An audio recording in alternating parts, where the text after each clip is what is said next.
Welcome back to Codex. Today we have Edinah Koffi from Johns Hopkins. Edinah is an expert in multilinear algebra and enumerative combinatorics. Today he'll tell us about graph decomposition and matrix apportionment. Take it away, Edinah. Thank you. Thank you. Can you guys hear me okay? All right, great. So thank you for the honor of giving the first Codex seminar talk in 2024. I'll be talking about graph decomposition and a problem which in retrospect sounds very natural, but there's very little known. So I feel there's a lot of low-hanging fruit and opportunity to interact with other mathematicians. So let's jump in right away. So one of the first things Homo sapiens did is to diagonalize matrices. So as soon as we could stand upright, for any matrix that we get, we compute eigenvectors and eigenvalues. And you can recast the diagonalization problem, at least for normal matrices, as trying to concentrate the mass into as few entries as possible. So you would conjugate, you would act by conjugation. That means you multiply the matrix A here, let me use this, matrix A here by a unitary matrix U, and on the left, and the inverse of the unitary matrix on the right.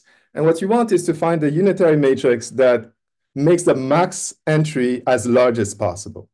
And we know from elementary linear algebra that the largest the supremum can attain is the largest eigenvalue.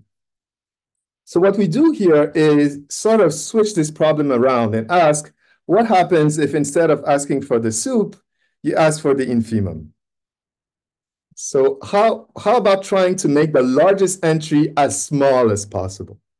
And of course, there's no reason you should restrict yourself to the unitary group. So U and C here would refer to the unitary group over the complex field. So these are matrices with the property that U times U star is the conjugate transpose is identity. You can formulate these problems over the general linear group. And in both cases, the answers are interesting. So the take-home message we're getting is that diagonalization seems easy, but this other operation, which we're calling apportioning, redistributing the mass as much as possible, seems to be hard. And it's connected to many combinatorial problems. So let's jump in and see some examples. So what are examples of matrices that are apportionable? So the setup typically proceeds like this. I'm going to give you a group G, and it's going to be a subgroup of the general linear group. For most of the talk, think the unitary group. And you say that your given input matrix A is G apportionable if there exists a matrix U in G such that action by conjugation on A equates all the entries. So all the entries have the same absolute value. That's what we want. So what you should think of is if G is the unitary group, you're not changing the eigenvalues, you're only changing the eigenvectors, and you're trying to distribute the mass across the matrix as much as possible. And what's nice about the unitary group is that it does not change the Frobenius norm of the matrix. So the Frobenius norm stays the same, and you're either concentrating the mass to get the largest eigenvalue or smearing things as much as possible. So the easiest example one can come up with is the matrix 2, 0, 0. So 2, 0, the eigenvalues are 2, 0. You can use a unitary transformation to apportion it into the matrix 1, 1. So this is a good point to stop for question. Any questions on the setup? We want to act by conjugation, meaning we fix the eigenvalues, change the eigenvectors, and want to smear as much as possible the entries to make the largest entry as small as possible in absolute value. That's the goal. That's the game that we're playing. All right, if there's no question so far, let's jump in. So at this point, I want to start motivating the graph decomposition part in the title. Where are the graphs? So there's a very easy example. So let me consider some examples. So one example that's good to keep in mind is the matrix, Hadamard matrix search problem. This is a classical problem that goes all the way back. And the question was, so here, let me fix this edge. The question was, can you find a matrix whose entries are ones and -1 that's orthogonal? That was the question. And it's a very classical question, very hard question to solve. And very little is known in general for large values of n. So it's easy to see that a Hadamard matrix has to be of size multiple of 4. N has to be a multiple of 4.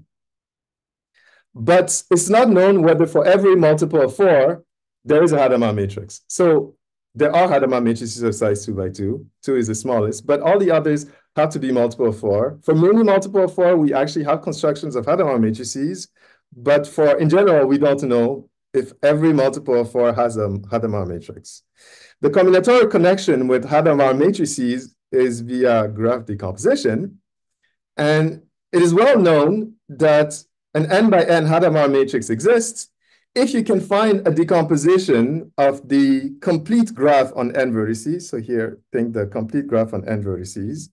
And you're decomposing the complete graph on n vertices into n minus 1 disjoint n minus 1 copies of the complete bipartite graph, n over 2 to n over 2, such that every edge in your graph, in the complete graph, appears in exactly n over 2 copies. So for example, if you focus on the edge 0, 1 right here, you would see that 0, 1 appears exactly in 2 copies of these bipartite graphs, these complete bipartite graph. And this should be true for all the edges. Okay. All right. Oh, I should say on the onset, what I'm speaking about today definitely is based on joint work with Antoine Clark, Leslie Hoagland, Brian Curtis. Leslie Hoagland and Brian Curtis, Iowa State, and Antoine Clark is a colleague of mine at Johns Hopkins. Okay. All right. So what does Hadamard matrix search have to do with apportionment? Well, it turns out that if you're looking for symmetric Hadamard matrices, the existence of symmetric Hadamard matrices is completely tied to apportionment problem. Because a symmetric matrix has real eigenvalues, it's very easy to see that the eigenvalues of a Hadamard matrix that is symmetric has to be a bunch of 1s and -1. And there's exactly n over 2 minus 1 such matrices that you need to consider. And since the entries of the Hadamard matrix all have the same eigenvalues, the symmetric Hadamard matrix search reduces to asking whether one of these diagonal matrices, so you consider the diagonal matrix whose entries are just 1s and -1, the problem reduces to asking whether you can find a unitary conjugation on such a diagonal matrix to smear all the values. And if you could, you would result in a Hadamard matrix. So Hadamard matrices are hard to find. We still don't know if you can find them for all multiples of 4. So this suggests that the apportionment problem should not be easy, because otherwise there's only n over 2 questions that you would ask, and n over 2 apportionment question gets you a Hadamard matrix. So this is the first hint that apportioning should be non-trivial. Any questions on the reduction from Hadamard matrices to matrix apportionment? In this case, we're talking about symmetric Hadamard matrices. I have a question. Yes, When please. you say it's hard, do you just mean that it's difficult, or are you thinking of a complex? Yeah, so there's no, as far as I know, there's no complexity class assigned. It's not known, for instance, that search for Hadamard matrices is NP complete. Okay, but hard. It's hard because a lot of smart people have thought about it and haven't been. Yeah, exactly. Gotcha. Okay, exactly. That's the sense of hard I'm using here. Yeah, that's a good question. Any other question? So when you're talking about apportionability, are you talking about U apportionable or real orthogonal apportionable? So here I'm talking about real orthogonal apportionable. That's a great question. So in the setting of the Hadamard matrices, because I want to stay real, the action is going to be the orthogonal group. So it's orthogonally apportionable in this case. That's a great question. Thank you. All right. So let's move forward. You can ask, what other combinatorial problems are connected to the apportionment problem? And here's another classical problem, which is actually credited with giving the initial impetus for algebraic graph theory. So a very classical problem is to ask how many equiangular line can you come up with in Rn, okay? And you can work in Cn. So it's very easy, and I'm going to show it right now, that it's very easy to show that the equiangular line problem can be converted into an apportionment problem. And the way to do this is to store your norm 1 vectors into the columns of this matrix B. And you act on this matrix B by a unitary matrix U. And the unitary matrix U does not change the identity matrix. And as a result, the identity matrix is the least apportionable matrix, even under the action of GLN. And what you see is that if you consider this matrix, if you consider BU star times BU, what happens is that you end up with U star B BU. And of course, if I act on the identity matrix, I'm not changing the identity matrix. The diagonal entries of BU times diagonal entries of BU times BU and BU star times BU are going to all be 1 because the vectors are unit length.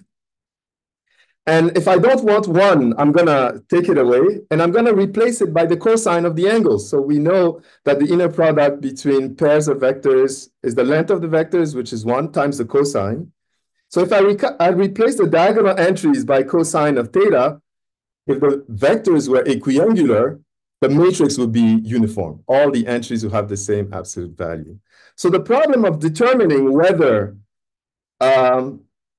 equiangular line exists with an angle theta completely reduced to asking whether this matrix that I just drew, this matrix B, BU, this one, okay, this matrix here is apportionable, U apportionable. So the group here acting is the unitary group acting on this. So this is, again, classical, very difficult problem to determine equiangular configurations. And again, it naturally reduced to this apportionability. The two problems I really want to focus on today are graph decomposition problems. And to set the stage for these graph decomposition problem, I'm going to sort of introduce this notion of functional graphs. So to every function from Zn to Zn, and you should think Zn here is the set of integers from 0 all the way up to n minus 1. So 0 is included. The smallest non-negative integers ranging from 0 to n minus 1. And to any function from Zn to Zn, we can associate a graph. And the graph, the edges of the graph, the directed edges is just vertex I points to vertex f of I. So that's the graph that we're looking at. So here's an example of such a graph. So I'm going to take a function such that f of 0 is equal to 1. So there's going to be an edge going from 0 to 1.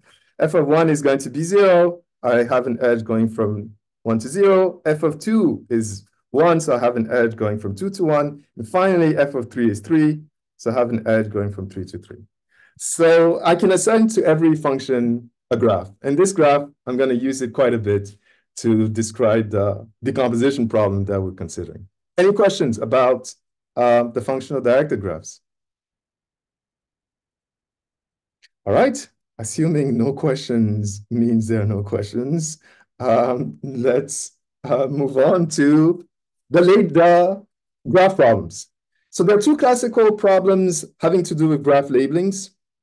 An excellent reference for labelings is a paper by Joe Gallion that compiles a lot of the labelings that were produced. Most of them were inspired by Rosa's and Ringel's conjecture, which were about decomposing the complete graph into trees.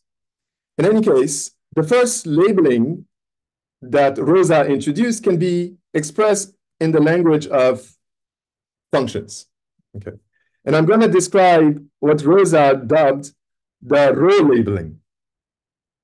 So in the row labeling, you should think that you're given a functional graph GF. And the functional graph GF could be the graph we saw before. So it's perfectly okay to think about this as your GF. And then your goal to find a row labeling is to identify a new function G that is going to relabel the vertices of your graph.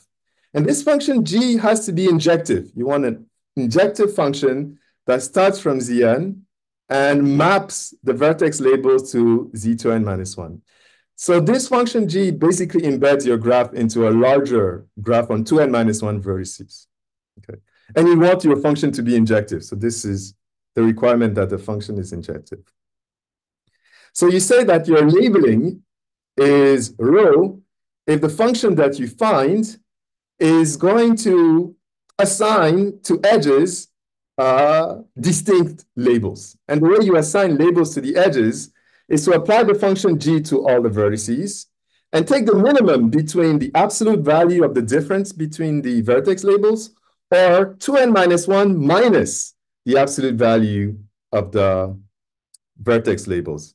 So just to wrap our head around this example, let me work through a small example of a row labeling. So here is an example of a function that's given to us from Z5 to Z5. I just drew the function right here. So this is the function we're going to be looking at. And for this function, I can, if I look at the edge labels, I can see that the edge labels in the original vertex labels are not distinct. So I can see that one repeats more than once. But if I apply to the vertices of the function the following relabeling map G, so the map replaces 0 by 0, and you can see the vertex 0 here became state 0 in my mapping.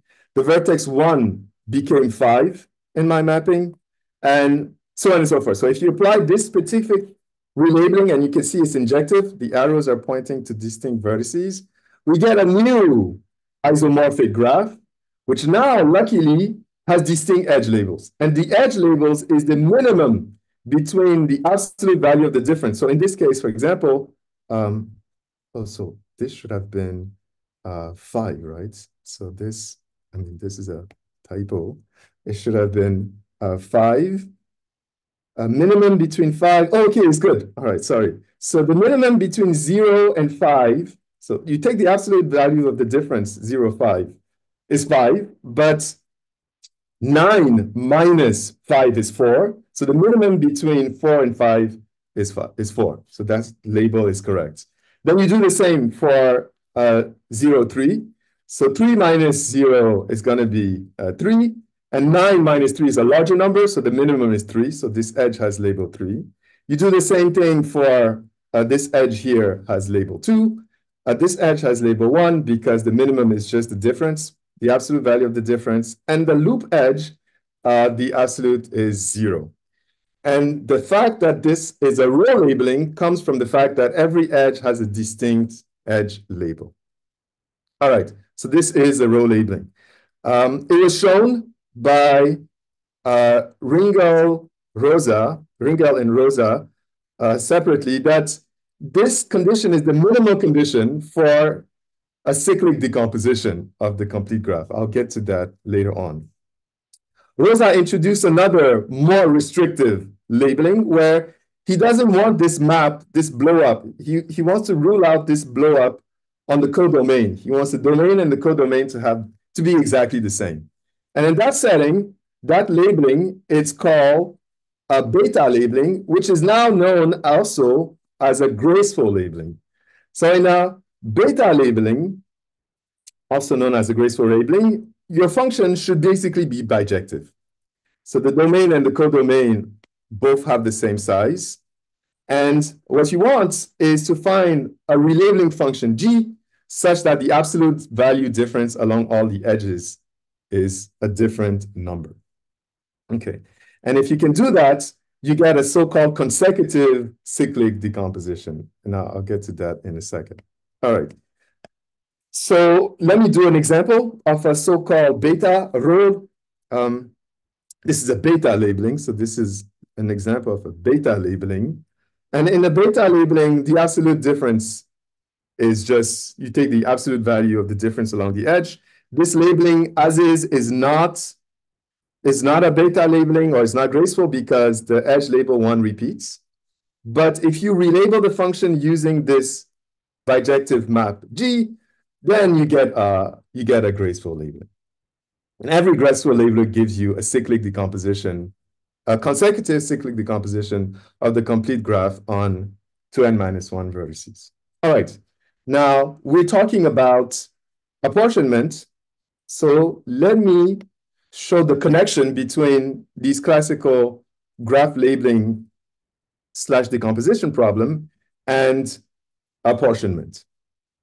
So we show, and I will show the proof sketch, that they exist, and I'll show what these groups are. Groups G 2n-1 and G prime n, and both are subgroup of the general linear group on 2n-1 square matrices. So these are relatively large matrices. And these groups are isomorphic to S2n-1 and Sn. So these are matrix representation of S2n-1 and Sn. And there is a row labeling if and only if a matrix devised from the adjacency matrices is apportionable. So you take the adjacency matrix of the functional graph, you add it to its transpose, but I don't want 2. I want the OR gate acting on the entries. So every time that you have 1 or 1, you output 1. That's to avoid the 2. That's why I'm using an OR gate here. So you OR the matrix and its transpose. You direct sum with an n-1 by n-1 matrix, tensor product with the identity. And if this matrix that is relatively simple to construct is G 2n-1 apportionable, then the graph has a row label. Okay. And similarly, we show, I will show the sketch in a second, that there's a beta labeling for your graph if and only if the following construction has a G n prime apportion matrix. So you can apportion. It's the same matrix that you are apportioning. The difference is that the groups, one of the group is smaller than the first one. All right, so let me go through the proof sketch of the argument. So our idea is to turn the decomposition into an apportionment problem. And the decomposition, because it's cyclic, can be seen as basically the action of the cyclic shift matrix on the adjacency matrix. So we're going to construct a cyclic shift matrix that sort of moves the graph around. And to cover the rest of this 2n-1 square by 2n-1 matrix, I'm going to use the columns of the so-called DFT matrix. And the columns of the DFT matrix, you should think DFT n uv is the matrix whose entries are omega to the u times v, where omega n is the primitive root of unity. Okay, all right. Now, once you have that matrix, what do? We should specify what the groups are. We will take this matrix un that we constructed out of these 2n-1 by 2n-1 blocks. And we are going to, I see, so this matrix here is 2n-1 squared by 2n-1 squared. And here this is an identity matrix, and we do a chronicle product with the permutation matrix P. And P has to be a permutation matrix of size 2n-1 by 2n-1. Now this set of matrices of 2n-1 squared by 2n-1 square forms a group by their structure, they're closed under multiplication. And apportioning a matrix basically amounts to doing the decomposition. It does the decomposition in all the 2n minus 1 by 2n minus 1 block of our graph. Now, if your graph admits a row labeling, you can restrict the group to a smaller subgroup. So instead of looking at for a permutation matrix on 2n minus 1 matrices, you can just restrict yourself to a n by n and tag on the identity matrix to it. So this group is smaller and makes the labeling problem harder.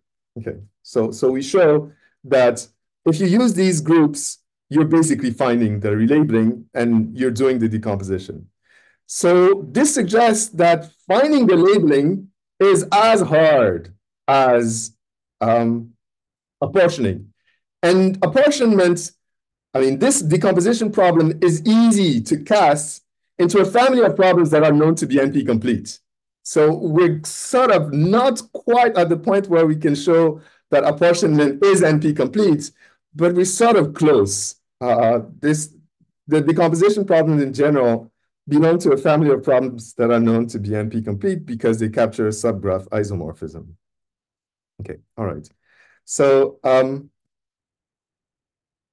what else can we show? So given these combinatorial problems that are of great interest, we want to know something about what can be said about apportionable matrices. Which matrices can be apportioned, which matrices cannot? Because if you could prove theorems about matrices that could not be apportioned, then you can rule out existence of Hadamard matrices. Then you could find row labelings and beta labelings for graphs.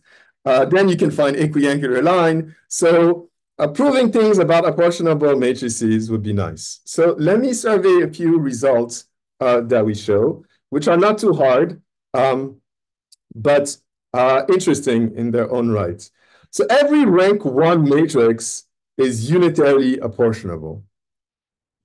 We show also that a positive semi-definite matrix is unitarily apportionable if and only if the rank, sorry, not if and only if.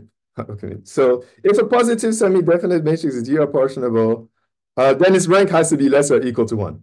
So this is if and only if. So if it's positive semi-definite and is apportionable by the unitary matrix, then the rank cannot be bigger than 1. So we knew already that rank 1 matrices are the all 1 is uniform and it has rank 1. But it's not trivial to actually find out that for every rank 1 matrix, you can come up with an apportionable matrix for it. And in this case, we actually describe how to find the unitary matrix that apportion your graph, that apportion the matrix. Okay. All right.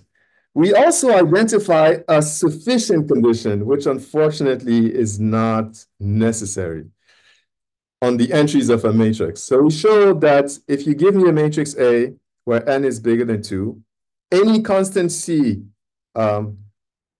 complex number, and you shift the matrix by C times identity. So you do a translate, you take A and you shift it by adding a C times identity. If the resulting matrix is apportionable, then there's a very natural condition, I mean, natural if you ask me, condition on the entries of the matrix. So that constant C has to be less or equal to basically the trace, but it's not quite the trace. I think there should be absolute values here. Forgive me. And as long as this condition, if you're apportionable, you have to meet this condition. Unfortunately, and here combinatorics also helps, shows that there are non-apportionable matrix for which this condition doesn't help. So equiangular line is a good source of examples. Looking at OAIS, we actually know for small values of n bounds on the number of equiangular lines. And this criteria doesn't help you rule out equiangular lines. So if you want to solve combinatorial problems, you will have to find a better criteria than this one. However, the criteria does have the benefit of showing us that there are positive Lebesgue measure subsets of matrices that are not apportionable. We know that on the diagonalization case, almost all matrices are diagonalizable. we actually don't know the question in general for apportionability, although, I mean, I would suspect that the measure of apportionable matrices goes to 0. Here we do show that there are some non-zero, some positive measure subset of Cn to the n, Cn by n of matrices that are not unitarily apportionable. Okay, all right. So what else do we show? Well, what we would want is a characterization of apportionable matrices. If you want a necessary and sufficient condition, you want a characterization of apportionment matrices. So other than generating some matrices whose entries have the same absolute value and trying to compute their eigenvalues, you could try to ask, can you come up with a nice characterization of spectra of matrices that are apportionable? So for 2x2 matrices, you can actually make some progress. But for others, we suspect that there shouldn't be an easy characterization. And the reason we suspect there is no easy characterization comes from a result in 2020 by Richard Montgomery, Pogrovsky, and Benny Sudakov, and independently by Peter Kivash and Staden. And the result is about precisely the row labelings that we were talking about. So they prove that every tree admits a row labeling. And we saw that row labelings basically are statements about apportionability of some adjacency matrices. And we know that the spectra of tree is very difficult to characterize. There's no simple characterization of the spectra of trees.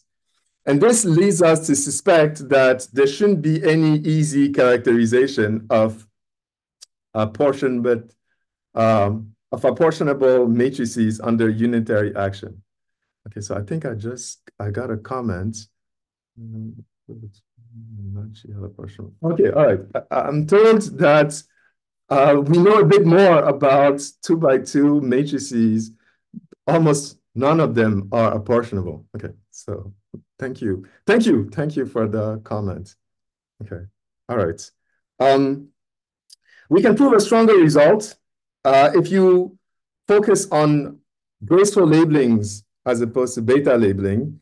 In a different paper, we show that all trees are graceful, which establishes that on this restricted group setting, the result holds. These are not apportionable. These are apportionable with respect to this smaller group.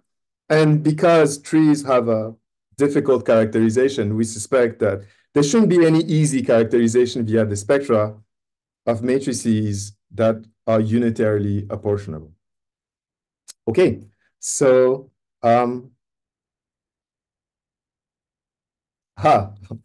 what is left to find out on apportionable matrices? So we dig into the literature to find results on apportionable matrices because the question sounded very natural. And we didn't find much, which means that there may be many low-hanging fruits, some of which may be addressed by undergraduate students watching videos of this talk.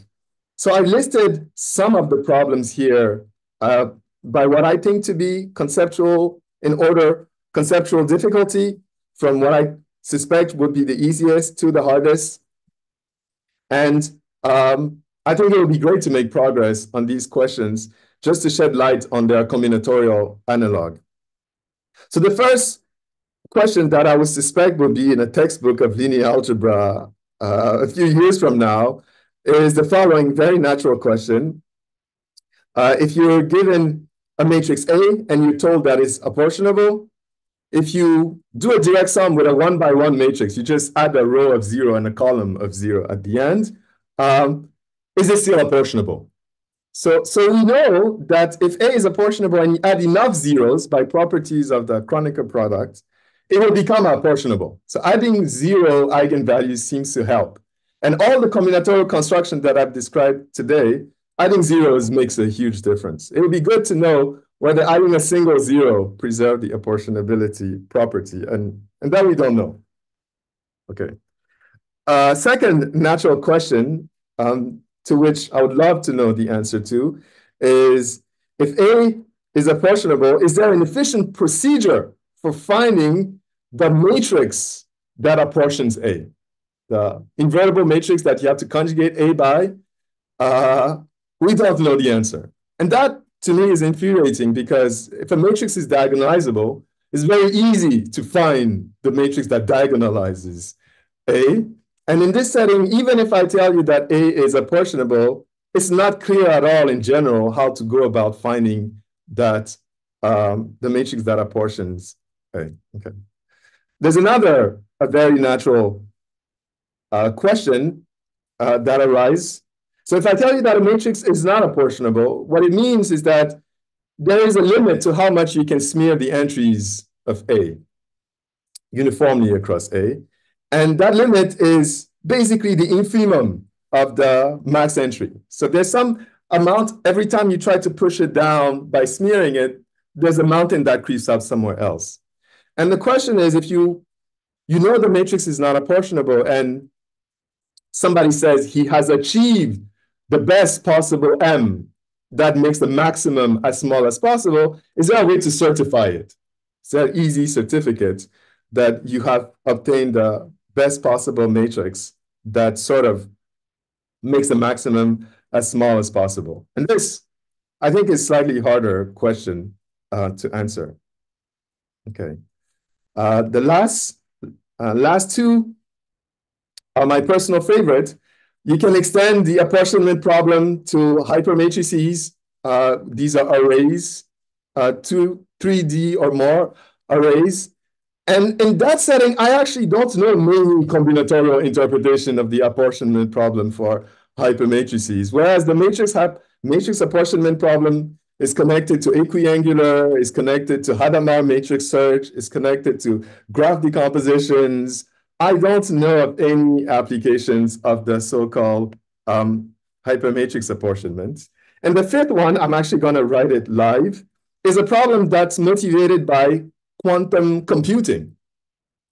And in that very natural problem, what is asked is to determine all graphs. So we want to find all graphs G such that the adjacency matrix, so E,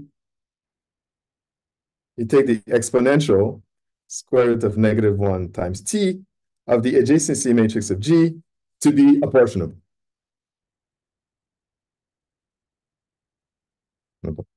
And this apparently has connection with runtime or mixing of quantum random walks. And this is a hard problem in general. I mean, there are examples known, but given a complete characterization of graphs for which the exponential, the complex exponential comes out to be apportionable, is hard. And in this case, we're talking about unitary apportionability because the matrix AG is symmetric. So we're interested in unitary apportionability in this setting. But all these apportionability problems, even though we focus on unitary, the question seems to be just as hard when you're working with the general linear group, sometimes even harder. Okay, so this is all I prepared for this talk. I'll be glad to take questions. All right, thanks so much. Before we have any questions, I encourage everyone to smash that reaction button to tell Edinah how much we appreciated this talk.